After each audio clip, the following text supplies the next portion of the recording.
Students, welcome to my VR Study Pro YouTube channel. Today we are going to learn subject SST of part of history and the third lesson the Delhi Sultanate. Okay, and this is a part one of this lesson. ये जो part है ये first part है इस lesson का जिसका नाम है द दिल्ली सल्तनत। ये हिस्ट्री का थर्ड लेसन है। ठीक है, तो दिल्ली की सल्तनत क्या थी, कैसे थी, है ना। दिल्ली में जब अफगान और मुगलों का जब राज्य था, उनका जब वर्चस्व था, उस टाइम पे कैसे कैसे राजा मतलब हो गए उस काल में, जिन्होंने दिल्ली पर अपना वर्चस्व किया, अपना राज्य उन्होंने बनाया, है ना।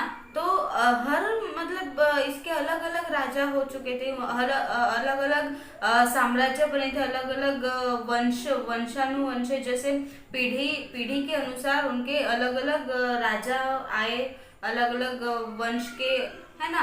तो उन्होंने दिल्ली पर अपना राज्य कितने साल किया, कैसा किया, है ना, कौन कौन से राजा आए, वो सारी जानकारी आज हम इस लेसन में देखेंगे।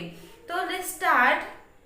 The rise of fall of slaves who rose to become sultanates of India and established the Delhi Sultanate is a fascinating engrossing journey into our past, a journey which helps us understand our present. Why is the rule of five dynasty of the Delhi Sultanate important? यहाँ पे starting में ये बताया है कि हमारे जो अपने इंडिया में बहुत से ऐसे सुल्तान हो गए हैं, उन्होंने अपने नए अलग अलग सल्तनत बनाई है दिल्ली पे, है ना। और उनके जो अपने जो पास्ट के मतलब ये सब चीजें जो है वो कौन से पास्ट के है ना, पास्ट में बीती हुई ये सब चीजें, ये सब घटनाएं हैं। तो अपने पास्ट की जो जर्नी थी वो कैसी थी, है ना, अपने पास्ट में अपने इंडिया में क्या क्या हुआ था, कौन कौन से अलग अलग नए राजा यहाँ पे आए थे, है ना। तो ये सब जानकारी जो है वो आज हम इस लेसन में इस प्रेजेंट में हम अपने पास्ट के बारे में जानकारी देखेंगे। और हम ये भी इसमें जानेंगे कि हमारे दिल्ली सल्तनत जो है वो उसमें फाइव डेंसिटी क्यों इतनी इम्पोर्टेंट है, मतलब 5 ऐसे साम्राज्य वहां पे बने थे अलग अलग, तो वो इतने इम्पोर्टेंट कौन से थे। इसमें 5 जो डेंसिटी बनी थी वो कौन से थे। पहली थी स्लेव डायनेस्टी, दूसरी थी खलजी डायनेस्टी, तीसरी तुगलक डायनेस्टी, चौथी थी सैयद डायनेस्टी और 5वीं थी लोधी डायनेस्टी। जो 5 टाइप के जो डायनेस्टीज थे वो अपने इंडिया में अपने दिल्ली सल्तनत के लिए क्यों इतने इम्पोर्टेंट माने जाते हैं, वो आज हम इस लेसन में जानेंगे। तो first point is establishment of Turkish rule in India. अपने इंडिया में जो तुर्किश लोग जो थे, तुर्की, उनकी इस्टेब्लिशमेंट कैसे हुई, उनकी स्थापना कैसे हुई। The establishment of the Turkish rule was a watershed event in the history of India. As we read in the previous chapter, Muhammad Ghori defeated Prithviraj Chauhan in the Second Battle of Tehran in 1192 CE.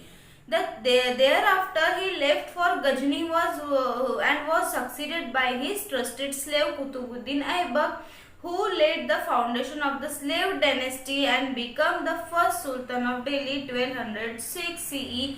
The dynasty is also referred to as the Mamluk dynasty. Mamluk is an Arabic word which means slave.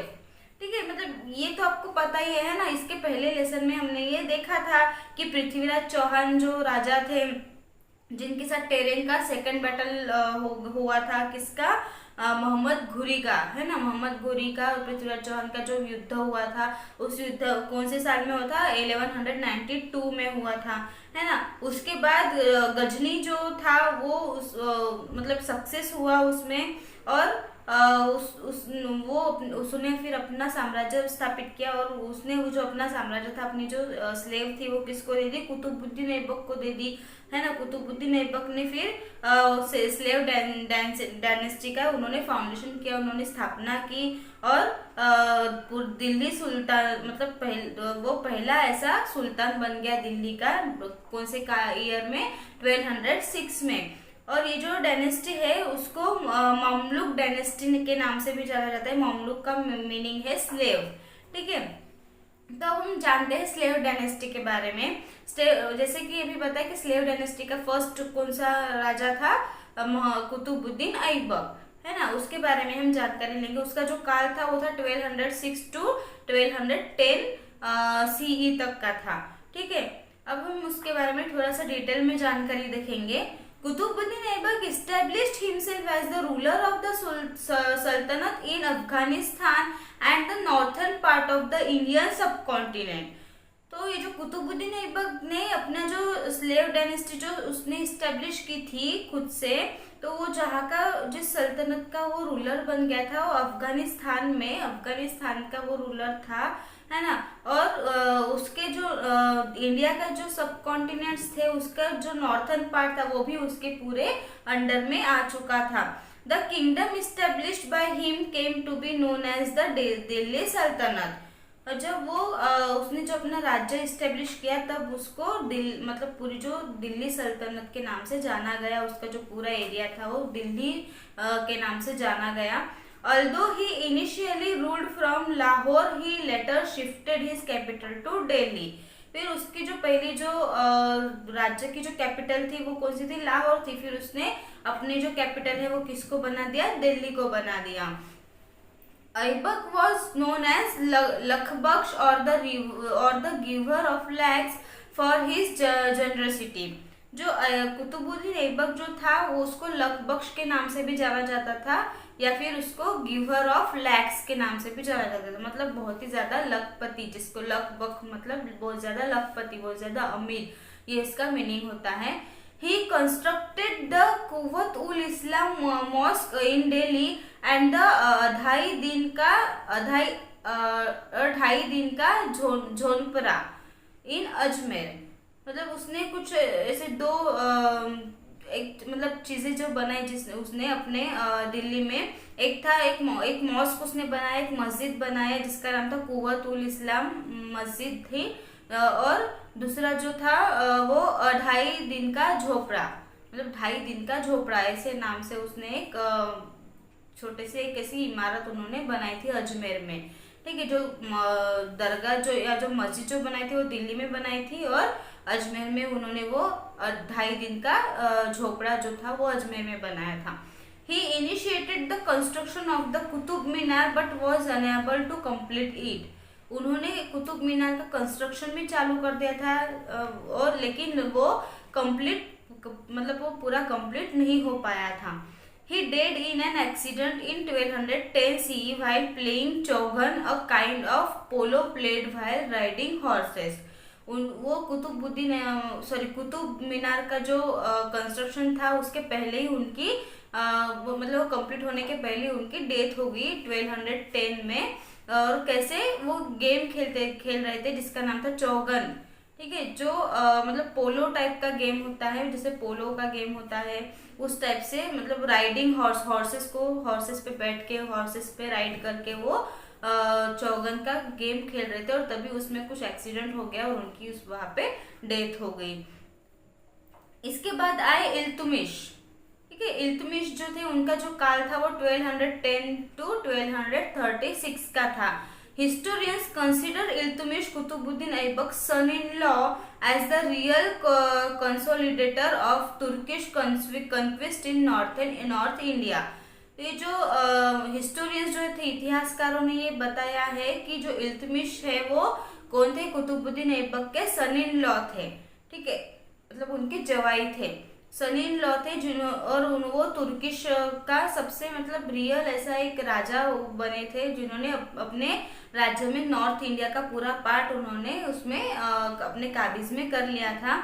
He ascended the throne in 1210 CE amid great opposition from the Turkish nobility as well as external revolts। उन्होंने 1210 के काल में उन्होंने अपने Turkish साम्राज्य में एक बहुत बड़ी एक पोजीशन उन्होंने हासिल कर ली थी। वो एक बहुत बड़े थोर ऐसे राजा बन गए थे, नोबिलिटी उन्होंने हासिल कर ली थी। In order to win the support of the nobles, he granted them territorial possessions and constructed his efforts of strengthening his empire while recovering lost territories। तो उन्होंने अपने टेरिटोरियल मतलब अपने प्रदेशों की जो पोजीशन जो थी, उनकी जो कुछ जैसे थोर या महान जो उनके जो साथीदार होते थे नोबल्स, उनके एफर्ट से, उनके साथ से उन्होंने अपना जो प्रदेश था उसको पूरा उनके एम्पायर का जितना भी प्रदेश था उनके साम्राज्य का, उसको पूरा क्या किया उन्होंने रिकवर किया और पूरा प्रदेश जो था अच्छे से उन्होंने उसको प्रिपेयर किया।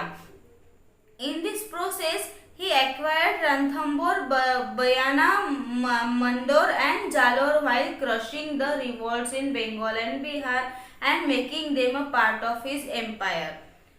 उन्होंने इसी दौरान उन्होंने रणथंबोर और बयाना और मैंडोर और जालोर, ये नाम इस नाम के जो प्रदेश थे जो दूसरे वो बंगाल और बिहार में थे। तो उस टाइम पे उन्होंने उस पूरे पार्ट को उनके साथ युद्ध करके उन्होंने उनको क्रश करके उनको हरा के उन्होंने वो सारे जो पार्ट थे वो अपने एम्पायर में उन्होंने काबिज कर लिया, अपने साम्राज्य का उनको पार्ट बना दिया। He also strengthened the northwestern frontier of his empire to safeguard it against Mongol invasion। और उन्होंने जो अपनी स्ट्रेंथ दिखा के, अपनी एक सामर्थ्य जो था उनका वो दिखा के उन्होंने नॉर्थ वेस्टर्न का जो भी जितना भी पूरा साम्राज्य था उसको पूरा सेफ कर दिया, सेफ गार्ड उसमें बना दिया। किसके अगेंस्ट? मोनोगोल इन्वेंशंस के अगेंस्ट में। In order to introduce efficiency in his administration, Iltutmish organized his nobility into a select group of 40 nobles called Chalisa और चहलगानी। मतलब उनके नाम पे उन्होंने एक नोबेल लिखी थी इल्तुतमिश ने, जिसको चालीसा कहा जाता है। मतलब उसमें 40 ऐसे नोबेल्स थे, 40 ऐसे अलग अलग ग्रंथ थे जिसका उसको उन्होंने चालीसा नाम दिया था। चालीसा या फिर चालगनी उसको कहा जाता है।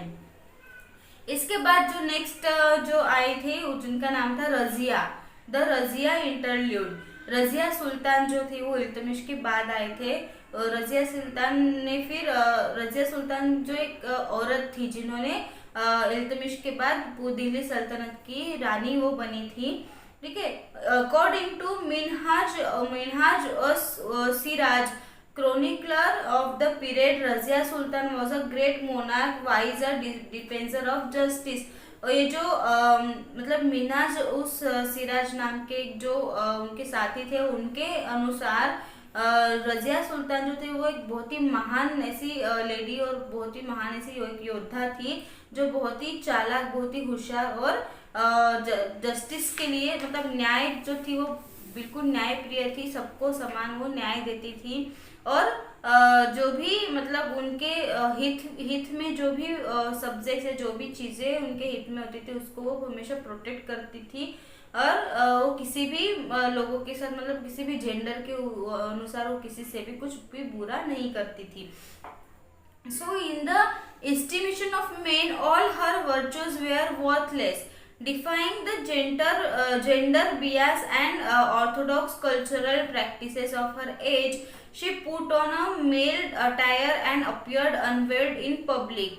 वो जो औरत थी रजिया सुल्तान, उनमें उतना सामर्थ्य था, इतनी शक्ति थी कि वो किसी मतलब दूसरे इंसान को मतलब वो औरत होके मर्द को भी वो लड़ाई में युद्ध में हरा सकती थी, इतना उनमें सामर्थ्य था। और वो किसी भी जेंडर के किसी भी भेदभाव को मानती नहीं थी। और उनकी जो कल्चर थे, उनकी जो संस्कृति थी वो उन्होंने बचपन से ही सीख ली थी उनके एज में। और वो अपने लोगों के लिए अपने साम्राज्य में जो उनके प्रजा थी उनके सबके हित के लिए वो बहुत कुछ करती थी। She succeeded in establishing law and order throughout the empire. उन्होंने अपने पूरे एम्पायर में लॉ और ऑर्डर मतलब कानून कायदे इस्टेब्लिश करने में उनको सक्सेस मिल चुकी थी।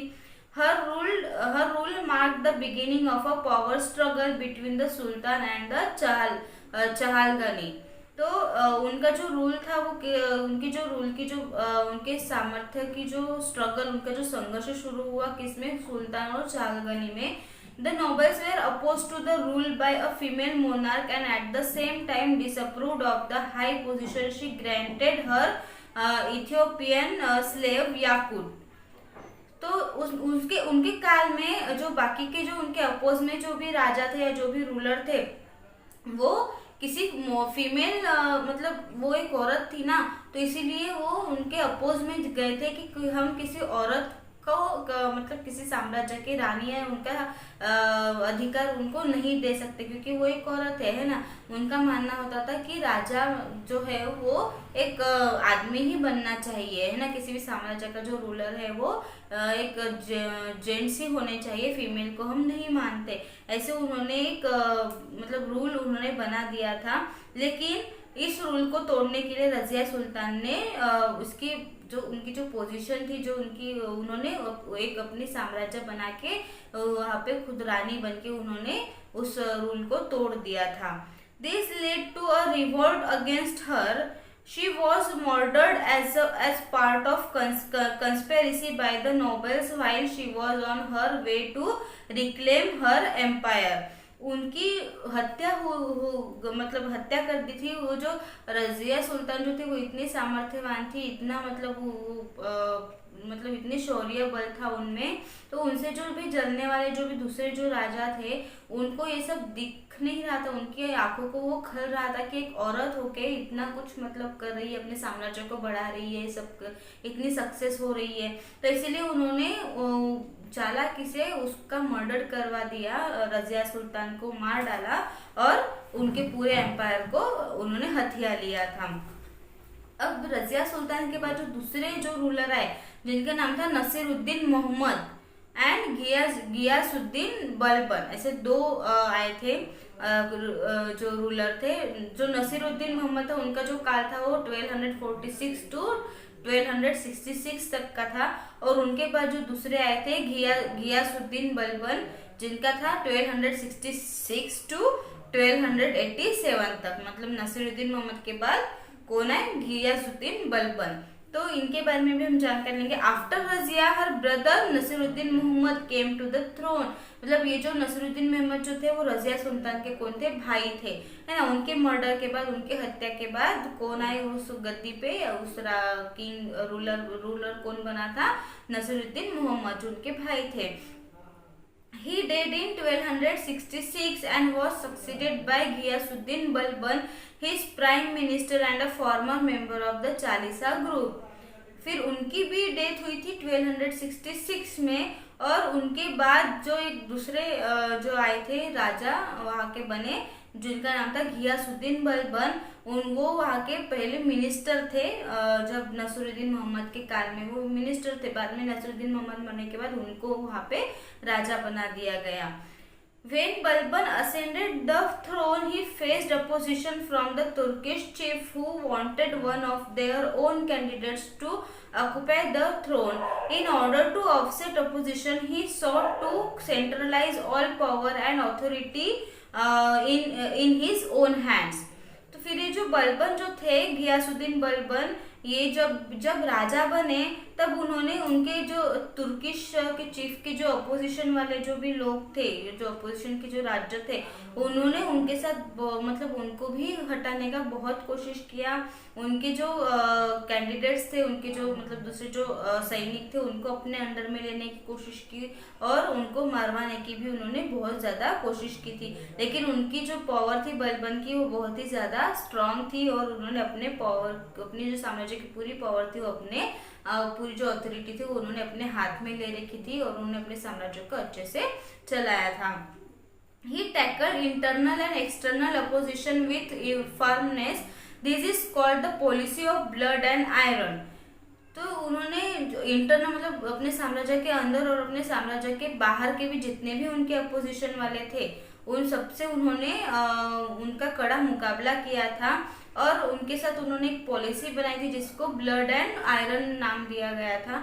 He laid the foundation of centralized government and asserted the need for noble origin and prestige of the monarchy. और उन्होंने ये जो उनकी जो ऑर्गेनाइजेशन जो थी या उनकी जो पॉलिसी थी इसका फाउंडेशन उन्होंने किया अपने गवर्नमेंट में, अपने साम्राज्य में, और इसकी जो ओरिजिन जो प्रेस्टिज थी मतलब उसकी जो प्रशस्ति जो थी वो उस राजा के हाथ में आई थी।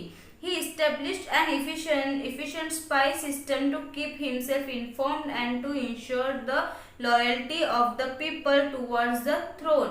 जब वो राजा बने, कौन गियासुद्दीन बलबन जब वो राजा बने थे तो उन्होंने अपनी एक नया सिस्टम उन्होंने इस्टेब्लिश किया था अपने साम्राज्य में, और उन्होंने ये लोगों को खुद से इन्फॉर्म किया था कि मैं आप लोगों से कैसा रहूँगा, बिल्कुल ही लॉयल रहूँगा, मतलब पूरी तरह से ईमानदार रहूँगा, मैं आपकी हमेशा क्या करूँगा, भलाई करूँगा। एक राजा के हैसियत से मैं आपको जो भी चीज़ों की या जिस भी चीज़ों की ज़रूरत है मैं आपको वो प्रोवाइड करूँगा। The Ganga Yamuna Doab was cleared of all robbers and the Mewatis who often plundered Delhi were dealt with firmly. जो गंगा यमुना दोब जो थी, मतलब जो गंगा यमुना की जो नदी थी जहाँ पे वो दोनों नदियाँ जुड़ती थी, है ना, वहाँ का जो पूरा रास्ता जो था वो जो भी रॉबर्स थे, मतलब जो भी दरोड़े डालने वाले, जो भी गुंडे वाले जो लोग थे, उनके लिए वो रास्ता बिल्कुल क्लियर था दिल्ली में अंदर आने का, और उन पर हमला करने के लिए बिल्कुल रास्ता क्लियर एक था नदी का। He also started the Persian customs of Sijda and Paibos as a means of showing loyalty towards the emperor. तो फिर उन्होंने जो राजा थे बलबन, उन्होंने क्या किया, एक पर्शियन कस्टम को स्टार्ट किया जिसका नाम था सिजदा और पाइबोस, और उससे उन्होंने अपने जो उनके जो भी एम्पायर जो थे उन सबको लॉयल्टी दिखाई, और अपने जो वो जहाँ से भी उनके साम्राज्य को कोई धोखा उनको दिखाई देता था उस पे वो काम करते थे। He exercised impartiality in the administration of justice. He broke the power of the group of 40 example the चालगनी, मतलब जो उनका जो 40 नाम की जो चालगनी नाम की जो उनकी एक ग्रुप था, है ना, उसमें उन्होंने कुछ ऐसे नए नए न्याय उन्होंने उसमें अपने एडमिनिस्ट्रेशन में अपने साम्राज्य में उन्होंने और कुछ ऐसे लॉज उन्होंने बनाए थे। Balban also strengthened the Delhi Sultanate, in particular its form of government and institution, thus paving the way for its expansion. और बलबन की जो स्ट्रेंथनेस थी, उनकी जो शक्ति थी, उनका जो सामर्थ्य था, वो दिल्ली सल्तनत के पूरे साम्राज्य के लिए, पूरे उनके गवर्नमेंट के लिए और उनके इंस्टीट्यूशन के लिए बहुत अलग अलग तरीके से उसको बंटवा दिया था, और वो अपने गवर्नमेंट में भी उतना ही ध्यान देते थे, और उनका जो इंस्टीट्यूशन जो बन गया था, उनका जो बिजनेस था, उस पर भी वो पूरा अपना कंसंट्रेशन रखते थे। ठीक है, तो स्टूडेंट्स ये था पार्ट 1 इस लेसन का, जिसमें हमने कौन सी डेंसिटी देखी थी, स्लेव डेंसिटी। ठीक है, अब हम इस पार्ट 1 में हम एक ही डेंसिटी के बारे में हम जानकारी लेंगे, बाकी की जो दूसरी जो डेंसिटी है उसके बारे में हम अगले पार्ट 2 में देखेंगे। ठीक है, तो ये पार्ट 1 यहीं पे खत्म होता है। अगर आज के पढ़े हुए जो भी टॉपिक्स थे उसके बारे में अगर आपको कोई भी डाउट हो तो आप मुझे कमेंट बॉक्स में ज़रूर पूछें। Thank you.